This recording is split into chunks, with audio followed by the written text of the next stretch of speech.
ലോക്സഭാ ഇലക്ഷനുമായി ബന്ധപ്പെട്ട് ഞാൻ ചെയ്യുന്ന പുതിയ വീഡിയോയിലേക്ക് സ്വാഗതം. ഇനി നമ്മൾ നോക്കാൻ പോകുന്നത് ഈ കോട്ടയം മണ്ഡലമാണ്.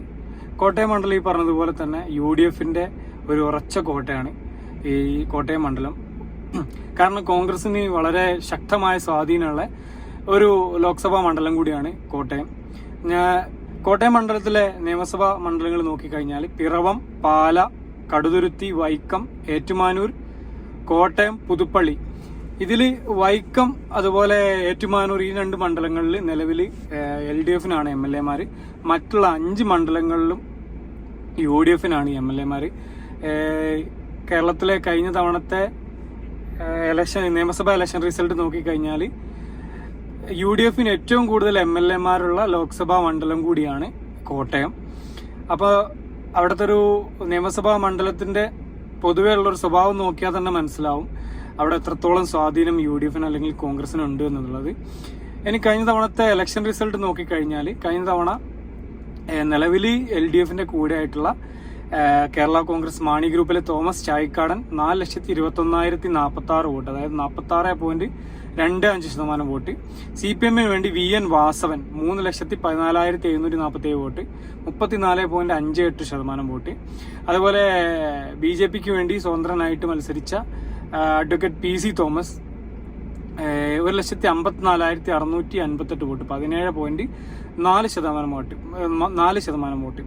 അവിടുത്തെ ഒരു ഭൂരിപക്ഷം 1,06,251 വോട്ടിന്റെ ഭൂരിപക്ഷമാണ് കഴിഞ്ഞ തവണ UDFന് ലഭിച്ചിരുന്നത്. നിലവിൽ കേരള കോൺഗ്രസ് മാണി LDFന്റെ കൂടെ ആണെങ്കിലും കഴിഞ്ഞ തവണത്തെ നിയമസഭാ ഇലക്ഷൻ റിസൾട്ട് നോക്കിക്കഴിഞ്ഞാൽ തന്നെ മനസ്സിലാവും എത്രത്തോളം സ്വാധീനം ആ മണ്ഡലത്തിൽ UDFനുണ്ട് എന്നുള്ളത്.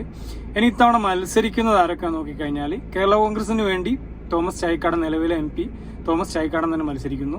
ഇനി കേരള കോൺഗ്രസ് ജോസഫിന് വേണ്ടി അല്ലെങ്കിൽ UDFന് വേണ്ടി K ഫ്രാൻസിസ് ജോർജ്, BDJSന് വേണ്ടി തുഷാർ വെള്ളാപ്പള്ളി, പിന്നെ BSP, അതേപോലെ SJP, SUCA, പിന്നെ കുറെ സ്വതന്ത്രരൊക്കെ ഉണ്ട്. അവരൊക്കെ നമുക്ക് പിന്നെ അങ്ങനെ വിശദീകരിച്ച് പറയേണ്ട ആവശ്യമില്ല. ഇവരൊക്കെയാണ് ഇത്തവണ മത്സരിക്കുന്ന ആൾക്കാർ. റിസൾട്ടിനെ പറ്റി പറയുകയാണെങ്കിൽ ഈ പറഞ്ഞതുപോലെ തന്നെ കേരള കോൺഗ്രസ് മാണി അവരുടെ പൊതുചിഹ്നമായിട്ടുള്ള 2 മത്സരിക്കുന്നത്. അതൊരു പക്ഷേ കേരള കോൺഗ്രസിന് കുറച്ചൊരു അഡ്വാൻറ്റേജ് നൽകുമെങ്കിലും കൂടെ, ശക്തമായൊരു മത്സരം ഉണ്ടാവെങ്കിലും കൂടെ, ഈ ഫ്രാൻസിസ് ജോർജിനെ സംബന്ധിച്ചിടത്തോളം ഫ്രാൻസിസ് ജോർജ് എന്ന് പറഞ്ഞാൽ നിലവിൽ കേരള കോൺഗ്രസിലെ നേതാക്കന്മാരിൽ തന്നെ ഏറ്റവും പ്രഗത്ഭനായിട്ടുള്ള, ഏറ്റവും ജനസ്വാധീനമുള്ള, ജനങ്ങളുമായി ഏറ്റവും അടുത്തിടപഴകാൻ കഴിയുന്ന, ജനങ്ങളോട് ഏറ്റവും അടുത്ത് പെരുമാറുന്ന, നല്ല രീതിയിൽ പെരുമാറുന്ന നല്ല ജനകീയനായിട്ടുള്ള ഒരു നേതാവാണ്.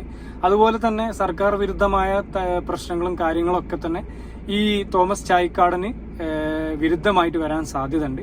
അതുകൊണ്ട് തന്നെ ഒരു കംഫർട്ടബിൾ ആയിട്ടുള്ള വലിയൊരു ഭൂരിപക്ഷം അല്ലെങ്കിലും കൂടെ മോശമില്ലാത്തൊരു ഭൂരിപക്ഷത്തിന് കേരള കോൺഗ്രസ് ജോസഫ് ഗ്രൂപ്പിന് വേണ്ടി മത്സരിക്കുന്ന K ഫ്രാൻസിസ് ജോർജ് തന്നെ വിജയിച്ച് കയറുമെന്നാണ് പൊതുവേ ഉള്ളൊരു വിലയിരുത്തൽ. എല്ലാ ചാനലുകളിലും മറ്റും വന്ന ഒരു ഇലക്ഷൻ റിസൾട്ട് അങ്ങനെ തന്നെയാണ്. അപ്പോൾ നമുക്കും അങ്ങനെ തന്നെ വിലയിരുത്താം. അപ്പോൾ വീണ്ടും പുതിയ വീഡിയോയുമായി കാണാൻ ശ്രമിക്കാം. Thank you for watching. Have A nice day.